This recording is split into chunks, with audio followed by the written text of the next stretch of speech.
Blog Talk Radio. Hello, everyone. This is Lori Smith on Blog Talk Radio. Good evening. It is 10 o'clock p.m. here in Calgary, Alberta.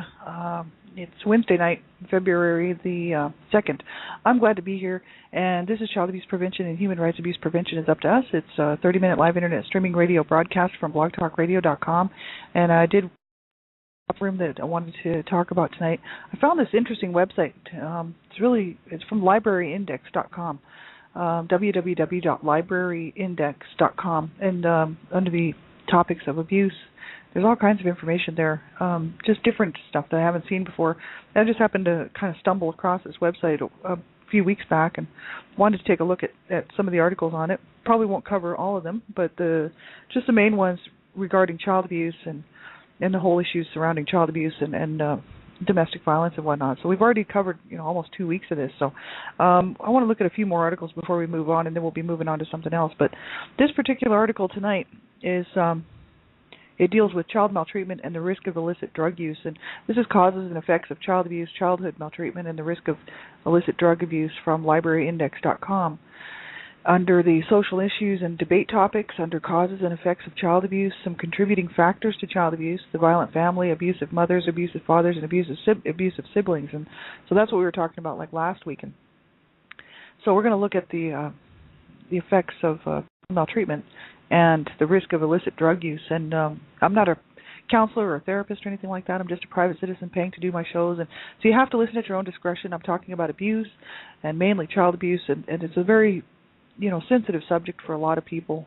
And, if you find the show uncomfortable or it makes you uncomfortable, it's your discretion. You have to listen to all of my shows at your own discretion because, I'm just bringing it out and not sugarcoating it, not minimizing it, just telling it like it is. And so, you have to know what's good for you to listen to and just listen at your own discretion. And young people under the age of 18, I just ask that you have permission to listen to my shows. The reason I say this is because I believe in protecting children at all times, and online safety for children is such a huge issue. I'm the Canada Regional Director for Dreamcatchers for Abused Children, and, I just want to promote internet safety for children, right? So I just ask that you have someone listen to the show with you who can help you make a decision whether you should be listening, because I don't know how young the people are who are listening to my shows, because the Blog Talk players can be, placed around on different websites, and I have no idea where they are. And so, I don't know how young the people are who are listening to my shows, and there's a lot of adult content on my shows, and there's a chat room here as well on Blog Talk Radio, so you need to know how to keep yourself safe online. So that's why I say this on every show. It's so important, because there are literally tens of thousands, if not hundreds of thousands, according to the FBI and ICAC and all that, the groups that are out here fighting against child sexual predators and pedophiles and whatnot. And there's literally, tens of thousands, if not hundreds of thousands, of child sexual predators online at any given time trying to get a hold of children and young people. So you need to know how to keep yourself safe, and that's why I promote that on every show. So thanks, everybody, for tuning in. I appreciate it. Over 21,000 shows listened to just recently. I just checked the numbers. Thank you very much. I know a lot of people are listening. I don't know who you all are, but I thank you so much for being here with me and for, taking the time to listen to my shows, because I do a lot of shows, and I know the time it takes to do them, so I know the time it takes to listen to them. So I just want to say thanks to everybody for your support. I really appreciate it. So we'll get right into this topic here, and I'm just reading right from this webpage here, libraryindex.com, and they said it is recognized that illicit drug use is associated with behaviors leading to violence, sexually transmitted diseases, other health problems, and crime. A study population of 8,613 adult members of a health plan filled out a questionnaire relating to their adverse childhood experiences, which are ACEs, during the first 18 years of life. And the aim of the study was to determine the effects of related ACEs on various health outcomes and behaviors.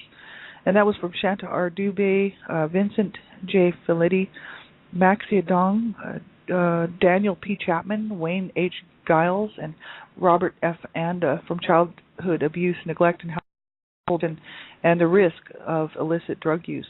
The Adverse Childhood Experiences Study, Pediatrics, Volume 3, Number 3, March 2003. So that's a study that all those people were involved in doing, and they took a look at what were some of the factors, regarding childhood neglect, abuse, neglect, and household dysfunction, and the risk of illicit drug use. And I know what it did in my family. I know what the abuse that my siblings and I went through. and what that did to my siblings. And not all of my siblings went on to use drugs, but a large portion of us did.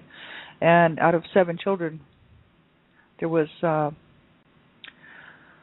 I would say, 5 that experimented with drugs. And if we're not, and if it wasn't just experimentation, it was heavy duty drug use, and as well all kinds of problems due to the drug use, which I'll go on and talk about here a little bit later.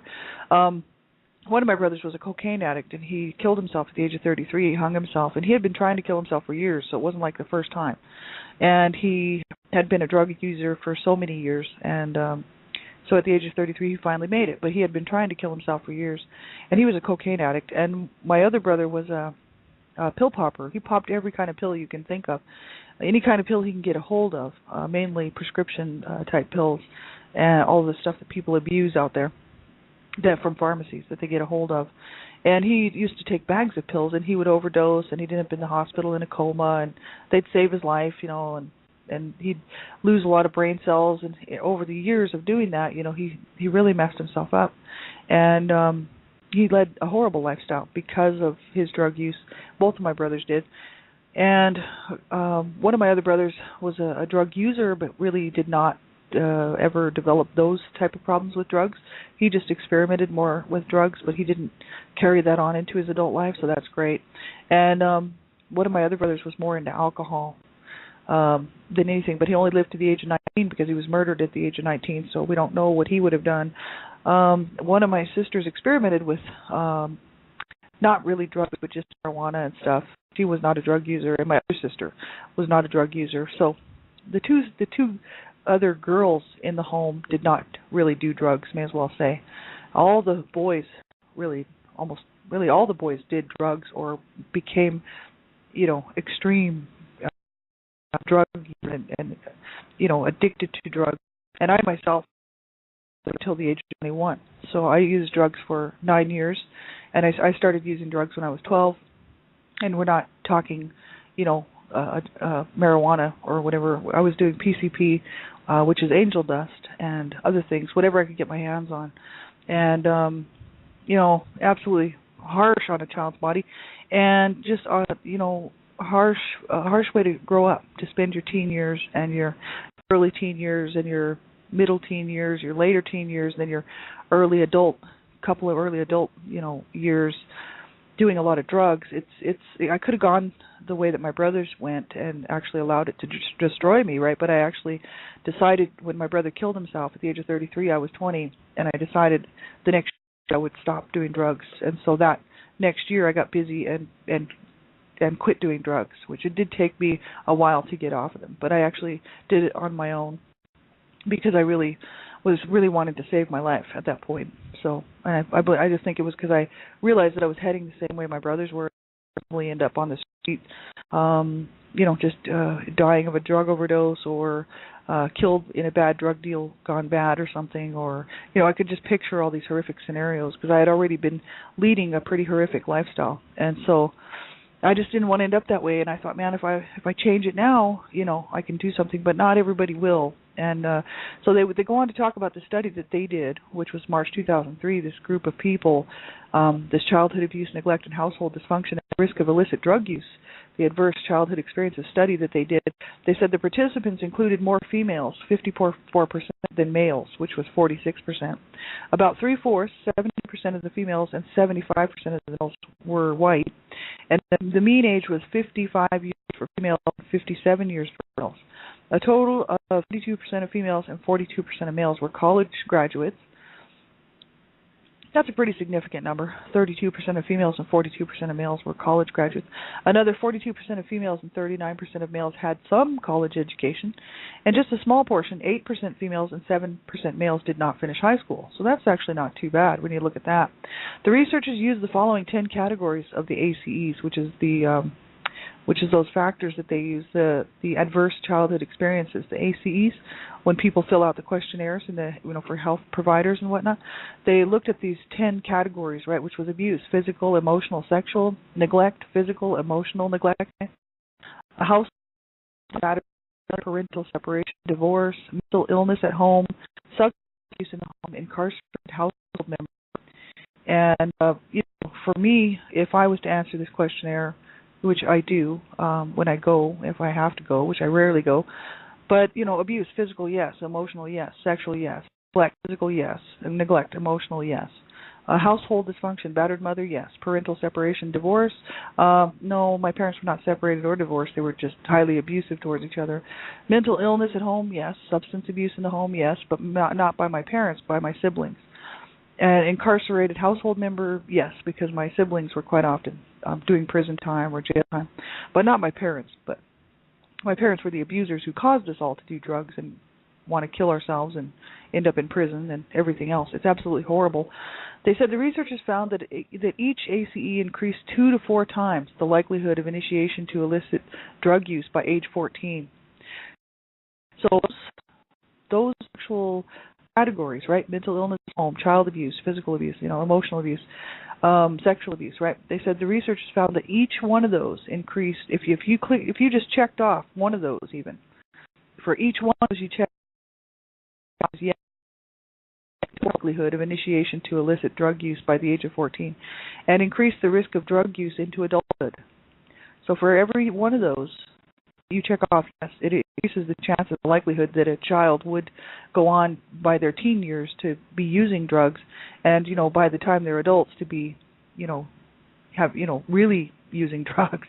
They noted that several ACEs usually occur together. Their cumulative effect on illicit drug use is strongest during early adolescence, because the young teen just has been through those painful experiences and is at the same time undergoing the turmoil characteristic of that age group, and that's exactly what happened to me. I was, like when you grow up abused like that in an abusive home, you don't care so much about yourself. Nobody's caring for you. So you have a bit of an attitude, a lot of kids do when they grow up like that. And some children are just painfully shy because they're being abused and they sit in their rooms. They're not allowed to go outside. My parents were actually throwing us out of the house. And it was better if I stayed away. So I actually was tend to be more out and about on the streets where I should have been. And with no supervision, and the whole issue was that when you get a bit of an attitude, basically I had to seem kind of tough to people on the outside because I didn't want to be hurt anymore. Because in my own home, obviously I was not the tough person in my own home because I was being abused, right? So as a child, right, there's not much you can do about that.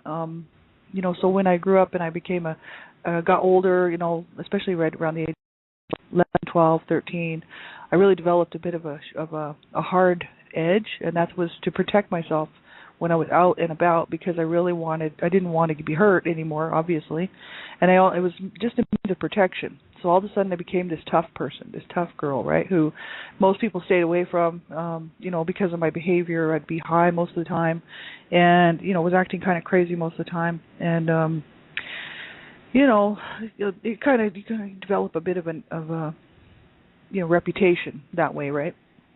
But I had some good friends who were always looking out for me, which was awesome. And I don't know if I'd be here today if they weren't, actually. And so, with those people, I could be myself with my good friends. But with the outside, anybody who didn't really know me would have thought that I was some sort of a really tough chick, right? And even like gang members and stuff. I knew gangs and stuff, and I didn't belong to a gang, and I didn't hang around with a gang. My friends and I kind of thought we were a gang, but we really weren't. We were just hanging around on the street, and we sort of used to laugh and pretend like we were, because the police had a name for us, and they used to call us this particular name, La Vida Juvies. And so we used to say, oh, we're the La Vida Juvies, because we thought we were so cool, but we weren't really causing all that much problems right within the neighborhood, just mainly having fun. We thought was fun. But I used to be able to actually interact and relate to these gang members because they actually accepted me as a person who, they wouldn't try to, they might, see somebody that they think, oh, is weaker, and then try to beat them up or something. But actually, I used to actually get a lot of respect from these people because I think they just saw the issues. These people that I kind of knew, and they were living in my area, going to my school and whatnot. And, you know, I didn't hang around with them, but I kind of had their respect because I think they thought, yeah, there's something wrong, obviously, with her life. Because, I mean, I was always high. I was high at school. I was high after, before school. Everything, to be high, right? And that, I grew up, like, siblings like that, not all of them, but quite a few of them, like I said, my brothers, and they asked me to,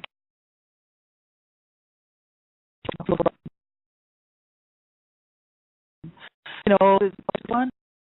Go to church. And, you know, it's just kind of like, it's just the norm in my house, you know, for this kind of stuff to be going on. So it was just something I fell into because it was just what my brothers were doing. It was what people in the neighborhood were doing. And I was actually using it as a means of escape. So there's lots of reasons why people, like young people, will do drugs, right? And especially if they have been abused. And not all children who, you know, or teens who get involved with drug use are abused, but it is the chances that they will be because not being looked after at home, they won't probably care for themselves. They won't care about what they do. Like, I was thinking at a pretty young age that I would just destroy my body because this fight when I was born, and I actually realized this when I was a young teenager, that my parents were actually destroying my body. And I thought, you know, one of my siblings who had sexually abused me, and I thought, hey, they don't care about me. Why should I care about me, right? When you grow up like that, and it's not something you've just been told once in your lifetime, but you grow up like that, and that's your life, yeah, it's really actually the norm. You wouldn't think to care about yourself, right? And so it was the opposite for me. I had to actually learn how to care about myself, and I'm still actually trying to do that. It's hard. It's hard work, you know, where most people just find it comes natural to them. It's actually a lot of work for me, and it causes me a lot of grief because I have to actually do stuff that I'm not used to doing or don't want to do, that most people would think is no big deal to take care of themselves, right? So it's an issue. It's a huge issue, and that's why a lot of people, I think, for many reasons, a lot of people who have been abused do turn to drugs, and reasons behind it, right? They said that the shows that the ACEs have long-term effects past early adolescence, right, because it goes into the adulthood. Moreover, persons who had experienced more than 5 ACEs were 7 to 10 times more likely to have illicit drug use problems. So if you checked off 7 to 10 of those categories, which was, you know, the battered mother, you know, if household dysfunction, right, battered mother, parental separation, divorce, mental illness at home, possibly emotional neglect, abuse, physical, 7 to 10 of those, or 7 to 10 of those, the chances are just that much higher that, you know, this person would experience, or more than 5. Then you would be 7 to 10 times more likely to have illicit drug use problems. Addiction to illicit drugs and use. So finally, and you know that I never did get involved with, you know, shooting up. I refused to do that. That's something that I wouldn't do. And I always swore that I wouldn't do that because, and thank God, like none of my siblings were doing that because it might have encouraged me to do it. But I knew some of the friends that I hung around with in our teenage years. Some of my friends were shooting up, and they were heavily addicted drug users who were using, you know, meth and coke and all this stuff. They were speedballing and absolutely horrific. And I don't know whether they're still alive today, right? I have no idea. And at the time, you know, they were wanting to go to the hospital because of an infection in his arm because of the dirty needles. And his arm, he almost lost his arm. They told him, they said, if you don't quit this now, you will die. You know, you won't even live like, you know, another year, you know, another 2 years. How long are you going to be able to live like that, right? And this guy was, you know, he was like, what, 19 years old, and he had been doing drugs since he was a young guy. And had been shooting up since he was young, right? So he had been shooting up for years.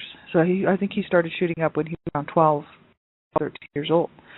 So I just, you know, I didn't want to do that, and I was totally not for that. And I'm glad that I never did that. And so, but I knew people that did, you know. So I used to hang around with, you know, with people who would shoot up, right? And it's harsh. You don't want to be around those people when they're doing that stuff anyway because they're dangerous.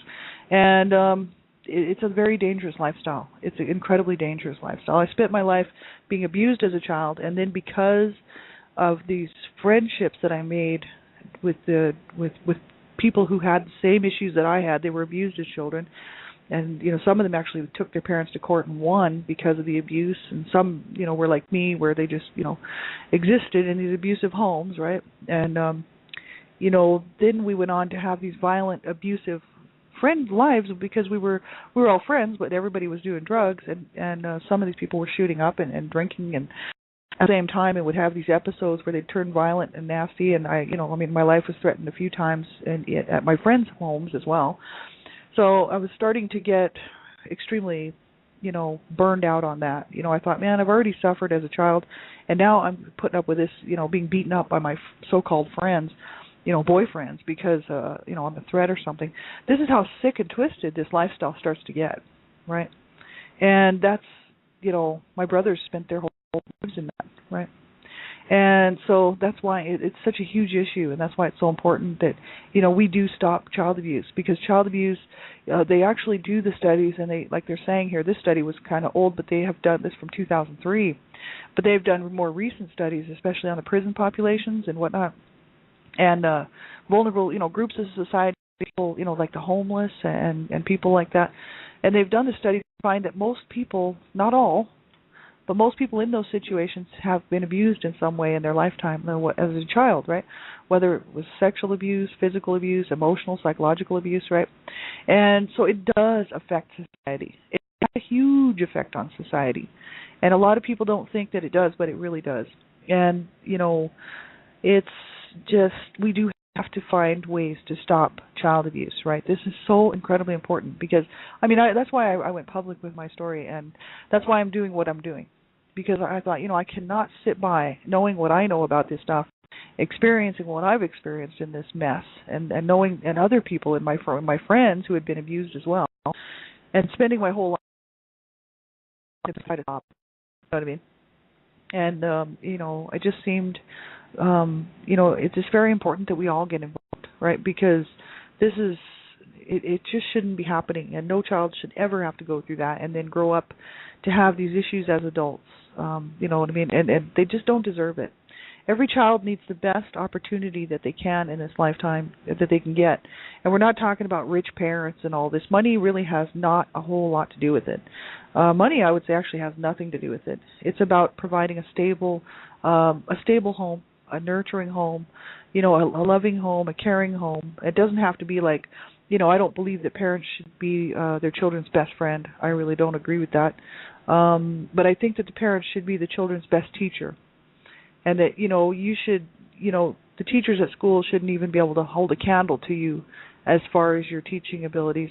Parents really should be the number one teacher in their child's life, to teach them how to live, how to, cope, how to deal with things, how to properly manage their lives, and how to have a good life and enjoy themselves, and, not want to do drugs, but want to get involved in other things that are so much more fun.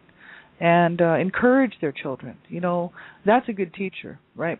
Someone who will encourage their children to grow and to grow into their own person, and to help them to get there, right? And so many parents just don't have the capabilities. They don't have the skills, and they don't even realize that that's what it's all about. They think that having children is just all about popping out kids and then slapping them around, sexually using them when they feel like it, kicking them out of the house, burning them, beating on them, calling them names just when they just feel like it. And, I know there's good parents out there, but I'm not talking about the good parents on my show, right? If I wanted to talk about good parents on my show, I would call it the Good Parents Club or something, right? I'm talking about abusive, mean, rotten, downright nasty, rotten parents who abuse their children. That's who I'm talking about. And also other people who get a hold of children, who abuse children. I'm not talking about the good parents, right? I know there's good parents out there. Thank God, for every single one of those good parents. So if you're a parent and you're listening and you're a good parent, thank God for you. You know what I mean? Because there's not very many. You're very few and far between. There's a lot of parents out there that think they're good parents, but totally screw their children up. Even if they're not beating on them and sexually using them, they have them so twisted psychologically that they grow up to be these very dysfunctional adults because of the controlling, twisting behaviors of the parents, right? And it's just because too many people have children and really shouldn't be having children until they're ready. You know what I mean? Until they get a grip on what they need to do to bring up their children in a healthy environment, right? But so many people they're just so twisted and warped themselves that they don't see anything wrong with their behavior. You know, it's like people who say that marital rape is fine. There's a whole group of society out there. There's a whole section of society that says marital rape is fine. Well, I tell you what, it's against the law, and it's abuse. And you know, a woman has a right to her own body, right? Guess what? A man has a right to his own body too. And guess what? Children have the rights to their own bodies, right? Nobody should be ever sexually using anyone, ever. And it's like, you know, people have the right to their own bodies and they have the right to say no. And so, you know, there's a whole group, there's half of the world thinks that it's perfectly okay. So that tells you how twisted this world really is and how twisted people's thinking really is, because they won't sit down and think about the truth of it. You know, they just want to be able to think, no, well, you know, they just want to be able to abuse people. See, I consider people who back that stuff, they have to be something wrong with them, because there is something wrong with that. You know what I mean?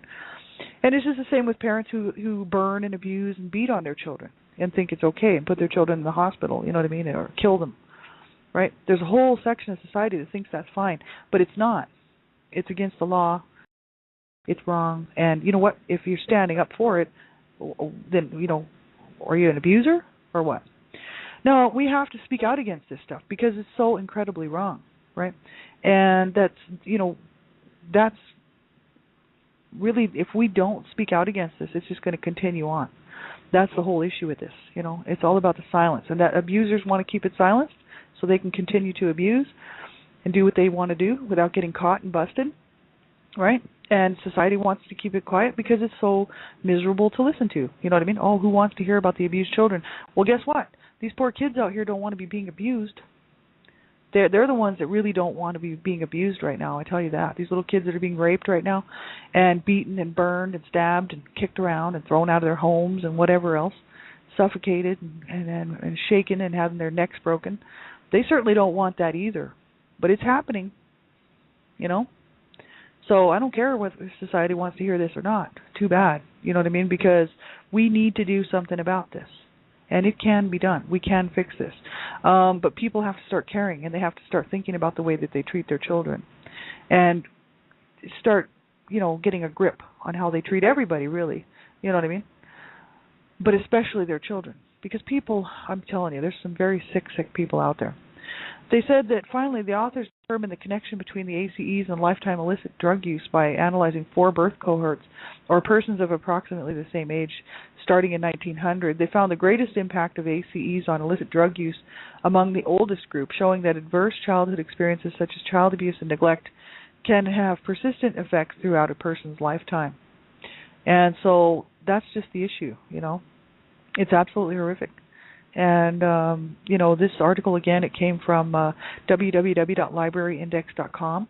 And if you follow through there, if you click on the causes and effects, childhood maltreatment, risk, illicit drug use.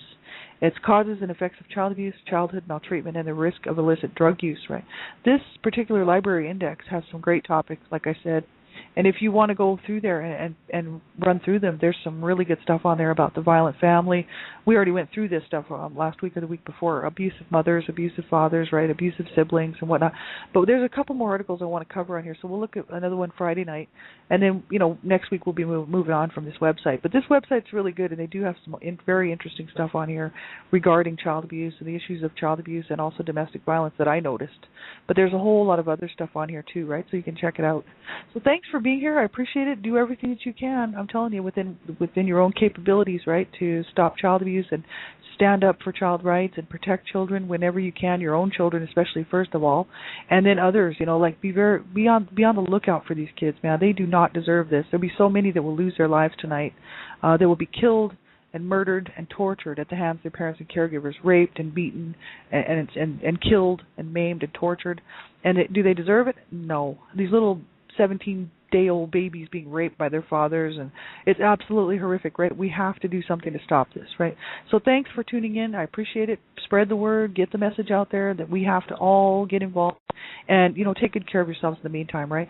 I'll be back on tomorrow morning, one child abuse survivor to another, and if you need something, get a hold of me here on Blog Talk Radio or Facebook or whatnot. And thanks to all my friends who've been tuning in. I have some great friends who've been tuning in, and Gypsy Witch is here from Australia, and earlier today I had Charlie and Chris and a whole lot of other people here, some of my good friends who I consider really my family. So thanks a lot for being here, everybody. I love you all very much. Have a great night. Bye-bye.